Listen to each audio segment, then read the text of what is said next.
noite a todos. O nosso tema então é este: o ensino espírita e suas responsabilidades. Esse material, especificamente, foi muito bem trabalhado no último Congresso Espírita promovido pela Federação Espírita do Estado da Bahia, ou melhor, pela Federação Espírita do Estado de São Paulo, mostrando justamente algo que começou de maneira oficial no ano de 1950, onde aquela federação, percebendo a necessidade de organizar o movimento espírita para que a mensagem pudesse chegar às pessoas de forma didaticamente completa, sem deturpações, porque infelizmente são muitos os que usam os termos espíritas para destoarem a base, a essência da doutrina espírita. E se compreendeu que a melhor forma de evitar qualquer deturpação é promover o ensino espírita de uma forma clara, de uma forma que todos possam realmente perceber o que é o espiritismo e que não o confunda com nenhuma outra manifestação. Então, nós temos que registrar que em São Paulo, através da Federação Espírita daquele estado, houve uma organização para levar adiante justamente o projeto chamado 1868 de Allan Kardec. Meses antes da sua desencarnação, ele fez um projeto pedagógico, uma orientação geral de como nós deveríamos propagar a doutrina espírita recém-chegada, como sendo o advento de Jesus programado, como todos nós sabemos. E muito tempo se passou, aliás, pouco tempo se passou, né? E se percebeu que não havia uma clareza, as entidades espíritas, as instituições, não conseguiam passar de uma forma muito clara o que realmente o Espiritismo veio trazer-nos. Mas a partir dessa ocasião, se instalaram escolas, assim como Allan Kardec havia orientado, que se criassem escolas regulares. E esse material, ele surge aqui nos nossos ensinos, justamente na primeira aula do curso básico de Espiritismo, onde a gente vai pela mesma vertente, mostrando qual é a melhor forma de divulgarmos a doutrina espírita, que ainda continua sendo alvo de grandes deturpações.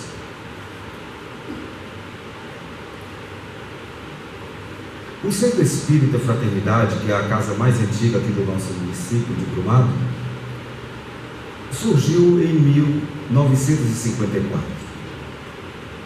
E logo os dirigentes e aquele que perseverou até o fim dos seus dias, com mais de 80 anos de idade, o senhor Albertino Marques Barreto, ele percebia que essa deveria ser a diretriz do movimento espírita: estudar.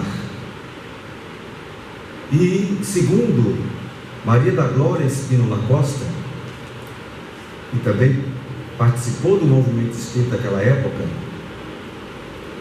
ela declarou que seu Albertino várias vezes dizia, confidenciando-lhe, que orava pedindo a Jesus, a Deus, a equipe de Bezerra de Menezes, que trouxesse um projeto de estudos, de escola, o ensino espírita, porque ele percebia que aquele formato, um tanto empírico, não iria atender às necessidades de compreensão de uma doutrina tão essencial. Ele desencarnou na década de 1980, e foi justamente ali, praticamente no ano que ele desencarnou, que a Federação Espírita Brasileira, com sede então em Brasília, como está até hoje, resolveu também aderir a esse programa de estudos e lançou um projeto de estudos que vai desde o maternal até o UESD, e vai seguindo ao estudo aprofundado, um material completo de estudos. Daí para frente, a expectativa era que as casas espíritas fossem amadurecendo e percebendo a necessidade de instalarem escolas, porque esse material, esse projeto pedagógico de última geração, ele tem que ser trabalhado com muito cuidado, com muito critério, com muito desempenho e até com muita competência, para que ele realmente atinja os seus objetivos. Pois bem, são 67 anos de espiritismo em Brumado e pouco mais de 30 anos de ensino espírita devidamente instalado.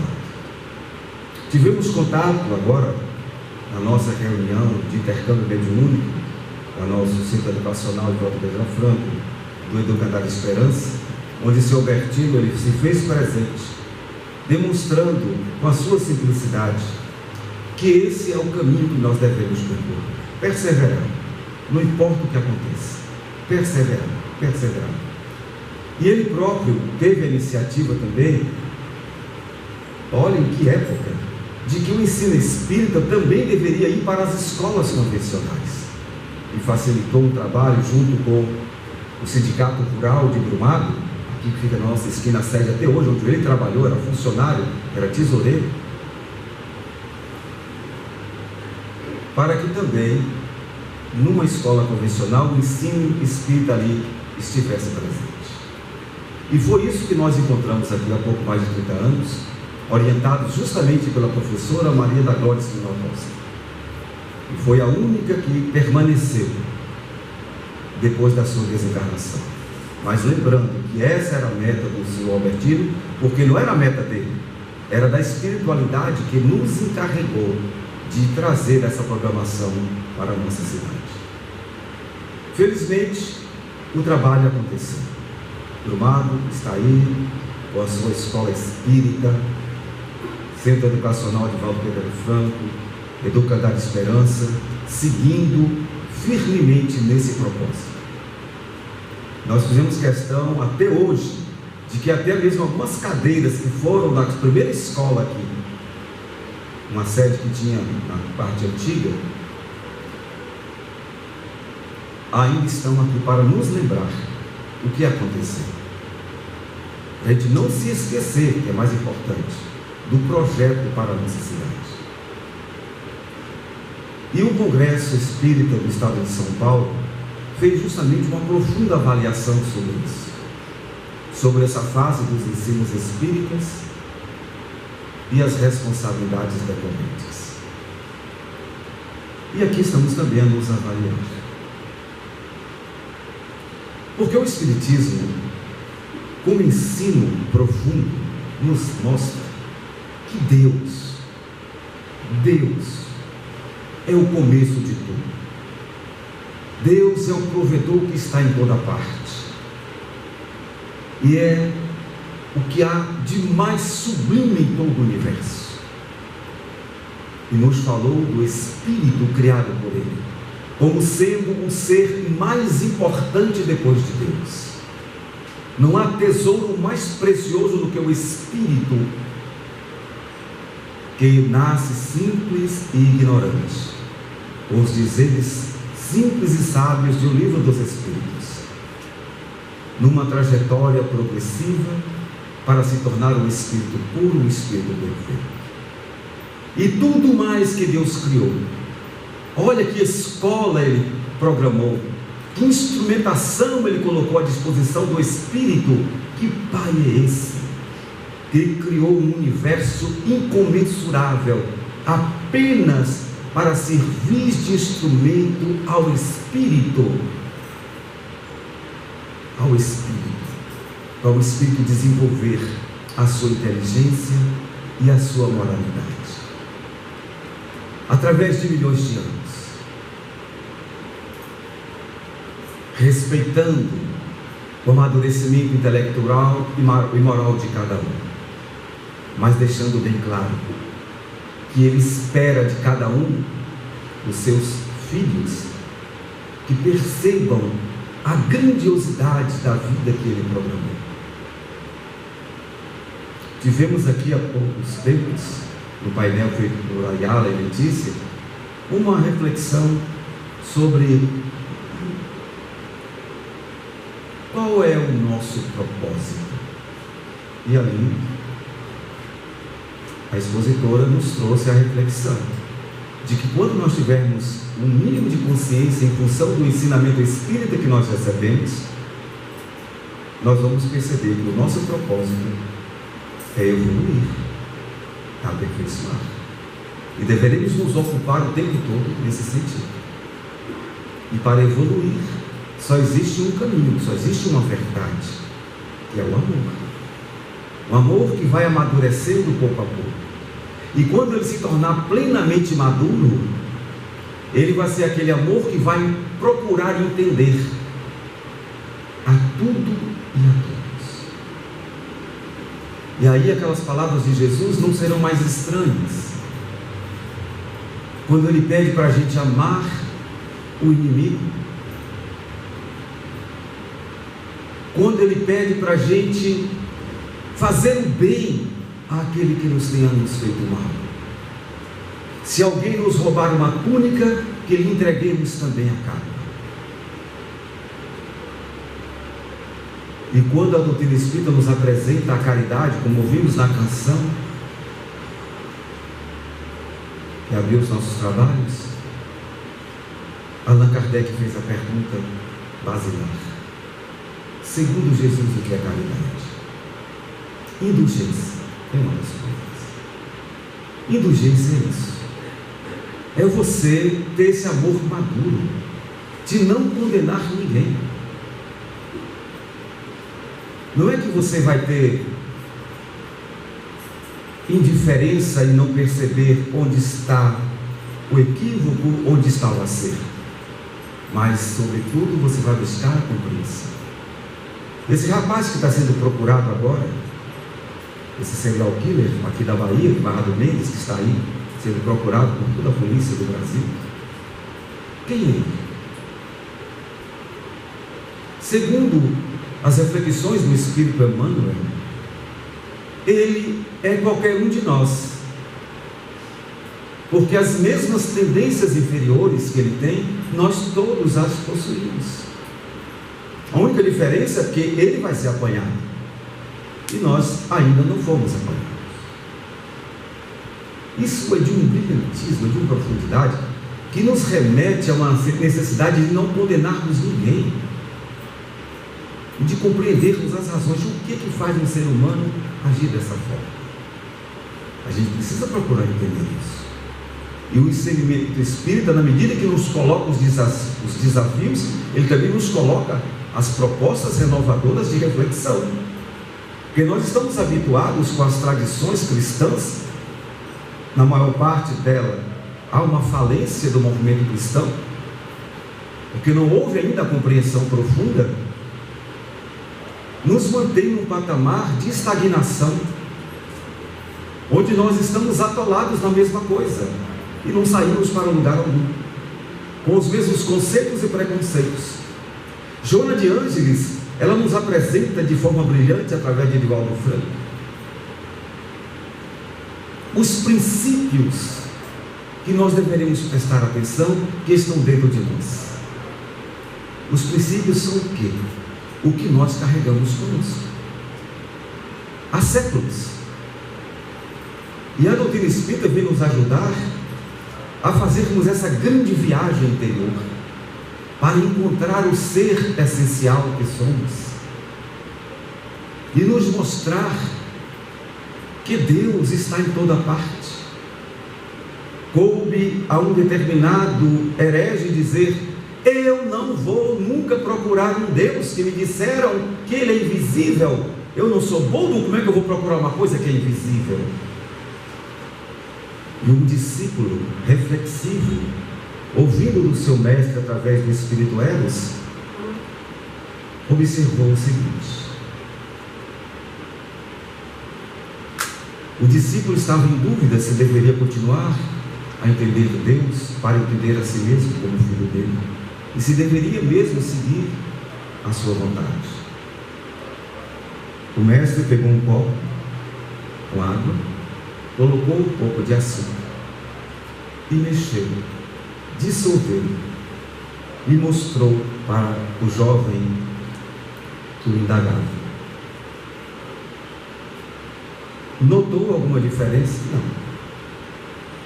Pois bem, assim é Deus. Ele está em toda parte. Em toda parte. Mas ele está tão dissolvido que a gente não percebe. Mas se você experimentá-lo, você vai perceber a doçura da sua presença naquela água. E se fosse apenas por uma observação visual, seria a mesma coisa. Nada aconteceu, nada mudou.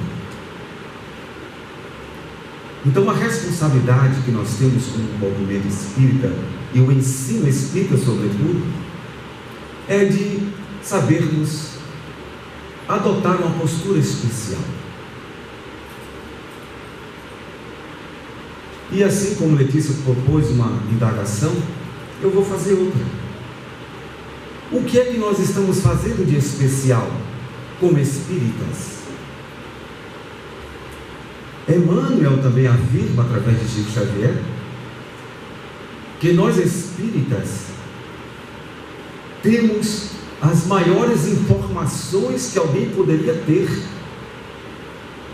para compreender Deus, para se compreender como espírito imortal, filho dele, e a sua proposta de nos fazer caminharmos pelo aperfeiçoamento. E assim,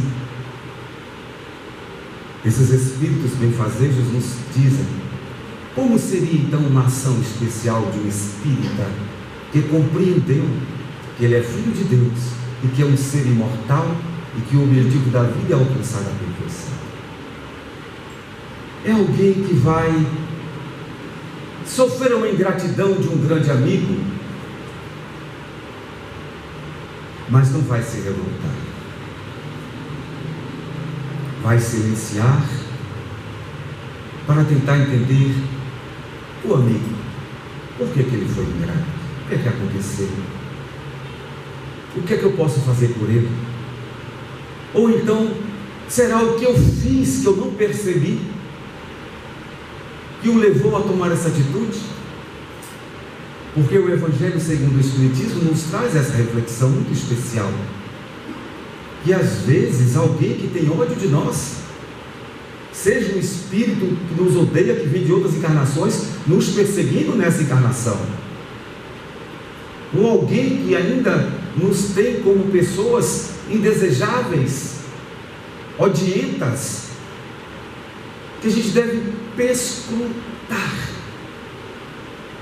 a nossa essência consciencial. E quem sabe a gente não vai descobrir que aquele ódio que alguém tem por nós foi uma atitude impensada que tomamos, uma palavra malsã, um gesto, alguma coisa que tocou e feriu, gerando aquele ódio de alguém que nos amava, que declarava muitas vezes que nos amava, e agora diz que muito ódio. A propósito, vou fazer aqui um spoiler, usando o termo da era moderna, e confirmar que Letícia foi convidada aqui por Terezinha e já confirmou que no dia 7 ela vai fazer a palestra de abertura do nosso trabalho no segundo semestre com esse tema. O ódio é o amor que ficou doente. E isso tudo faz nos remeter a isso. Se continuarmos a ser pessoas especiais, a gente vai compreender que a gente não pode ficar indiferente, sabendo que tem alguém passando fome, passando frio, ou doente, ou encarcerado, e isso não vai me dizer coisa alguma. Não. De uma forma muito especial, a gente vai pensar: meu Deus, o que é que eu posso fazer para diminuir as agruras daquele irmão que não acha comida dentro de casa? não acha emprego, não acha apoio de ninguém, ao contrário, vive na marginalidade social. E assim, pouco a pouco, nós poderemos ter posturas muito especiais. E esse ensino do congresso mencionado tenta nos provocar nesse sentido. Que o ensino espírita não seja apenas um acessório. Porque outras religiões cristãs, tudo bem, não tiveram acesso a tanta informação vinda pela via mediúnica, através de espíritos que saem das grandes esferas e vêm até nós para nos mostrar como nós deveremos deixar o charco em que nos encontramos e aproveitar a própria deformidade que temos para renascermos. Assim como os orientais apresentaram há milhares de anos a flor de lótus. É a flor mais especial do mundo, do universo que conhecemos, porque ela se desenvolve justamente nos pântanos mais sujos,